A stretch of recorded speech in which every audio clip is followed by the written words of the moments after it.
Tens of thousands of people have marched at rallies across all 50 U.S. states in support of abortion rights.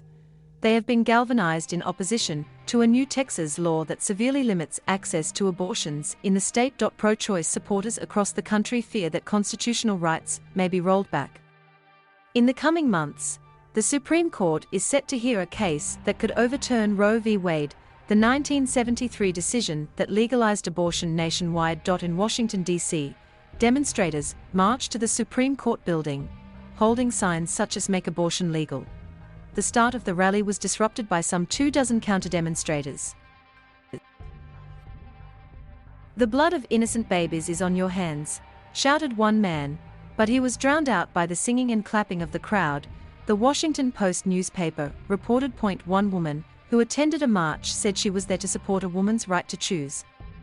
"While I've never been faced with that choice, fortunately, there are many women who have in our government, and men have no say in the outcome when it comes to our bodies," Robin Horn told Reuters news agency. The rallies were organized by those behind the annual Women's March, the first of which drew millions of people to protest a day after the inauguration of former President Donald Trump in 2017. "This is kind of a break-glass moment for folks all across the country," said Rachel O'Leary Carmona, the executive director of Women's March. "Many of us grew up with the idea that abortion would be legal and accessible for all of us," she added. "Seeing that at very real risk has been a moment of awakening." In New York State, Governor Kathy Hochul spoke at 2 rallies. "I'm sick and tired of having to fight over abortion rights," she said.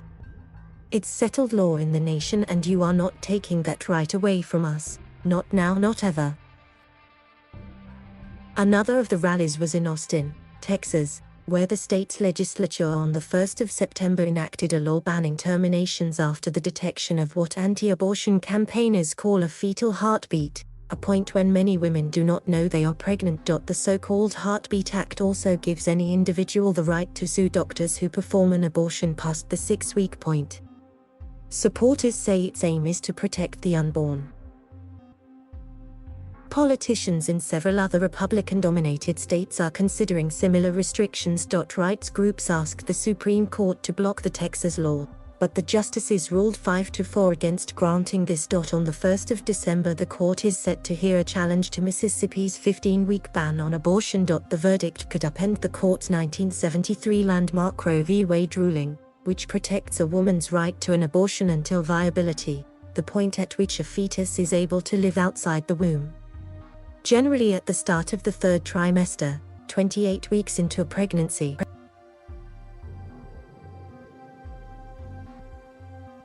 Thank you for watching. Please subscribe